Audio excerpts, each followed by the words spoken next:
مرحت حوحاتنا تنطباطبو አዲስ አበባ በጽሖም ዝምለሱ ዘለውን ተኾኑ ፈለማ ጌታቸው ረዳ ቀጥሉ ጀነራል ታደሰ ወረደ ሲዒቡ ድማ ዶክተር ደብረጽዮን ፍስሐ ሃፍተጽዮንን ኣብ አዲስ አበባ ምርሕማለው ኣብ መንጎ መራሕቲ ዝተፈጥረ ዘይምቅዳው ሲዒብ ከላት ሳልሳይ አካለ በመታው ኣብ መሪሕነት ዘሎ ጎንፂ ከህድስ ሓረይ እንትኸውን ብፍላይ ድማ ምስ ምቕያር ፕሬዝዳንት ኣሳሲሩን ኣብ አዲስ አበባ ምምላስ ውን ዝጸንሐዩ ጀነራል ታደሰ ወረደ ድሕሪ መልሲ በትማል ዕለት ኣማሽው ሰፊሕ መግለጽ ዝሃበን ተኸውን በሎም ዕለት ድማ ኣብ አዲስ አበባ ዘምራሕ ዶክተር ደብረጽዮን ምስ ተመልሰ ዕላው መግለጽ ከቡን ተጽቢት ይግበረሉ ምስ መኻድ ጌታቸው ኣብ አዲስ አበባ ተኣሳሲሩ ኣብ ግዚኦ ምሕዳር ዘሎ አካላት ይሃድምሉ ዝብል ወረክና ፈስ ጸንሐን ተኸውን ጌታቸው ካብ ሓቀ ዝረሓቀ ክብል ምላሽውን ሂብሉ እዩ ጌታቸው ረዳ ካብ አዲስ አበባ ንትግራይ ክምለስ ድዩ ዝብሉ ሕቶታት ዝቀርቡ ዘለው ኮይኖም ጌታቸው ኣብ ዝመጹ መዓልታት ናብ ትግራይ ክምለስ ምዃኑን ኣፍሊጡሎም በዶክተር ደብረጽዮን ዝምራሕ ህወሓት ተመንጢለ ጸኒሐ ዝብሎም ስልጣናት ብናይ ባዕሉ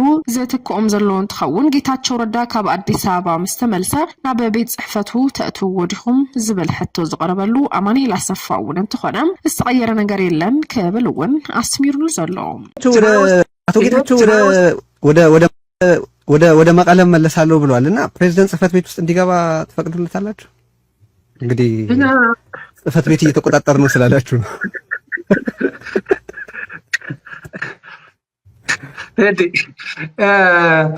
የጊዜያዊ አስተዳደር ፕሬዝዳንትን በሚመለከት ህወሓት በፓርቲ ደረጃ ፕሬዝዳንቱን አንስቶ ያው እንዴት መተካት እንዳለበት ከኢትዮጵያ መንግስት ጋር እየተነጋገረ ነው። ከዛ ውጭ የፕሬዝዳንት ጽሕፈት ቤት አልዘጋ የፕሬዝዳንት ጽሕፈት ቤት ውስጥ ሰዎችን አጅቦ ያስገባ ከወሰን በኋላ እኮ ጌታቸው በፕሬዝዳንት ጽሕፈት ቤት ገብቶ ይሰራል እና አሁን አዲስ ነገር አልተፈጠረም። አዲስ አበባ ስለሄደ አዲስ አበባ ከመሄዱ በፊት የነበረችውን ቀን እና አሁን አዲስ አበባ ስለሄደ የተለያዩ ነገሮች የሉ። ህጋዊ ስርዓቱን ጠብቀን ከኢትዮጵያ መንግስት ጋር እየተነጋገርን ነው። ፕሬዝዳንት እንዲቀየርልን እያደረግን ነው። ከዛ ውጭ የሆነ የጉልበትም ከዛ ውጭ የሆነ ስራም እየሰራን አይደለም እና ለምን በጣም ይሄን እንዴት እንደጠየቀኝ አልገባኝም። እሺ በጣም አመሰግናለሁ። ከጊዜ ብዙ ወስጃለሁ።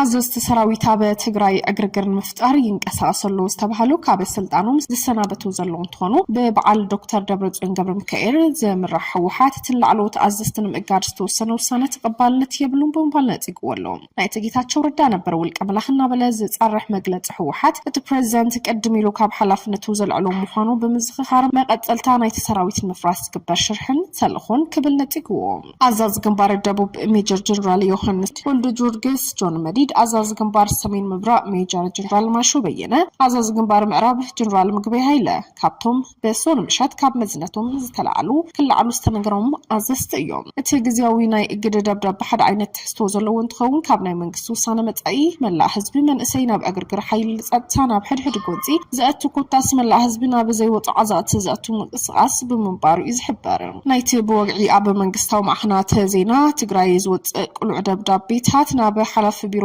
ጸጥታ ላዕለዋይ አዛዝ ሓይልታት ትግራይ ሌተናል ጀነራል ታደሰ ወረደ ዝተላኸ ደብዳቤውን ዘሎ እንትኸውን ኣብ ዝሓለፈ ወርሒ ጥሪ እዞም ጀነራላት ኣብ ግንባራት ዝርከቡ ብዙሓት ላዕለዎት አዘዝቲ ነቲ ዶክተር ደብረጽዮን ገብረ ሚካኤል ዝምራሕ ህወሓት ከም ዝድግፉ ኣብ ግዚኦም ምሕዳር ትግራይ ምትዕራይ ክግበር ከም ዝጠልቡ ድሕሪ ምግላጾም ካብዞም ጀነራላት ኣብ ዘካይዱ ህዝቢ ኣኺባታት ነቶም ፌደራላዊ መንግስቲ ጥቡቅ ርክብ ኣለዎም ኢሎም ዝኸሰስዎም ናይቲ ጌታቸው ረዳ ዝርከቡ ስልጣን ክልላዊ መንግስቲ ካብ መዝነቶም ክወርዱ ኣለዎም ዝብል ጎስጓስ ካይዱውን ጸኒሖም እዞም ንግዚኡ ካብ መዝነቶም ተኣልዮም ዘለው ጀነራላት ኣብቲ ንኽልተ ዓመት ዝቐጸለ ህይወት ኣሽሓት ሰባት ዝቐዘፉ ይናት ኣብ ምምራሕ ልዑል ተራ ዝተጻወቱ አዘዝት ሓይልታት ትግራይ ምዃኖም እውን ዝፍለጥ እዩ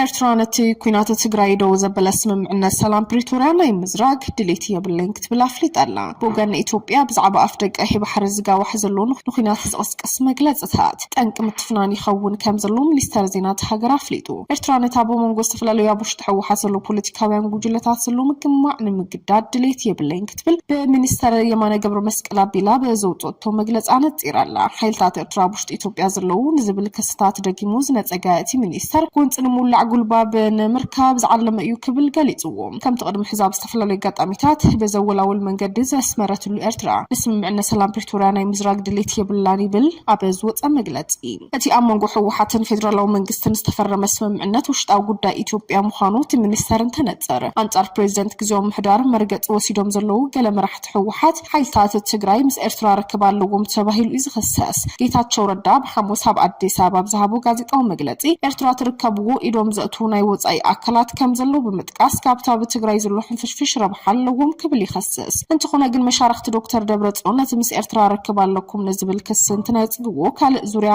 ጎንፂ ክህሉ ይኽእል እዩ ንዝብል ተልእኾታት መሰረት የብሉን ኢሎም እቲ ኤርትራዊ በዓለ ስልጣን ድማ እቲ ኣብ ክልል ፖለቲካዊ ጸጥታ ውጥሪ ኣስዒቡ ዘሎ ምክፋል ሕወሓት ንህዝቢ ትግራይ ዘየድልን ክውገድ ዝኽእል ስቅያት ዝፈጥር ይብባል ሃገሩ ኢዳ ከም ዘይተእቱ ይምወት ኣብቲ ንክልተ ዓመት ዝኸይደ ሕወሓት ብዙሕ ሰባት ዝቐዘፈ ኩናት ትግራይ ኤርትራ በጎን ፌደራል መንግስት ተሰሊፋ አንጻር ሓይልታት ትግራይ ምውጋእ ዝዝከር እዩ ፕሬዚደንት ኤርትራ ድሕሪ ምፍራም ስምምዕነት ፕሪቶሪያ በዘካየዱ ቃለ መሕተት እውን እንትኾነ በኣላይነት ኣሜሪካ ሕብረት ኣፍሪቃ ዝተፈረመ ቋሚ ምቁራጽ ተጻብኦ ምኽላፍ ታክቲክ እዩ ዝበሎ ወንዘርሳ ኣይኮነን ኣብ መንጎ ኣስመራን አዲስ አበባን ዝነበረ ጥቡቕ ዝምድና ኣብ ቀረባ ዓመታት ድሕሪ ምዝሕታሉ ኣብ መንጎ መቐለን ኣስመራን ርክባት ከም ዝተገበረ ኩሎም ተቐናቐንቲ ወገናት ሕወሓት እውን ኣረጋጊጾም እዮም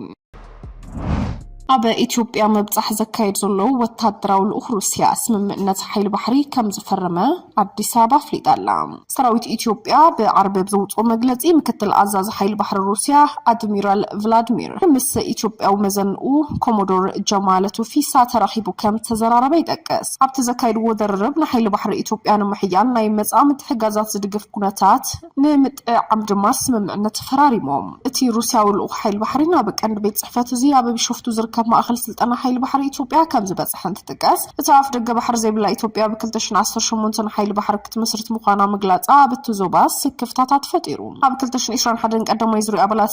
ኣባላቱ ዘሰልጠና ሓይሊ ባሕሪ ኢትዮጵያ ዝወሃቦ ሓላፍነት ኣብ ባሕርታት ውቅያኖሳት ንዝህሉ ከም ቅርሰና ሽፍትነት ባሕሪ ንምግታእ ተዋፊሩ እዩ ኣብ ቀይሕ ባሕሪ ተዋፊሩ ዝነበረ ናይ ቀደም ሓይሊ ባሕሪ ኢትዮጵያ ኤርትራ ብ1991 ሓርነታ ድሕሪ ምጉንጻፍ እውን ምብቃዑ ዝርስዕ ኣይኮነን እንትኾነ ግን ዞባ ዝበዝሐ ህዝቢ ዝዓበየ ቁጠባ ዘለዋ ኢትዮጵያ ብገምገም ባሕሪ ወደብ ሓይሊ ባሕሪ ዝኸውን ወታደራዊ ማዕስከር ንምርካብ ላዕልን ታሕትን ክትብል እያ ጸኒሓ ኣብ ዝሓለፈ ዓመት ንኽልቲኡ ድሌታትን ንምምላእ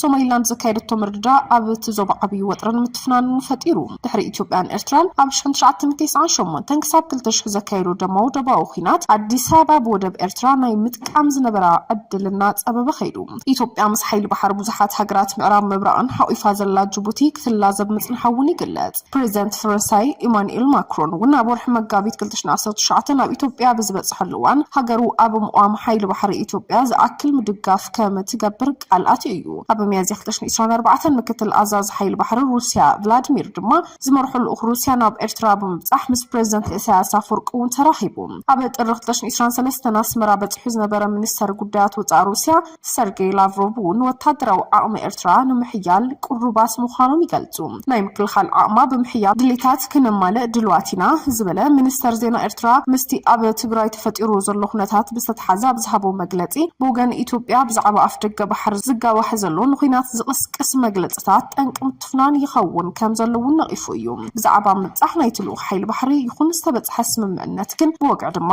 ዝተባሃለ ነገር የለን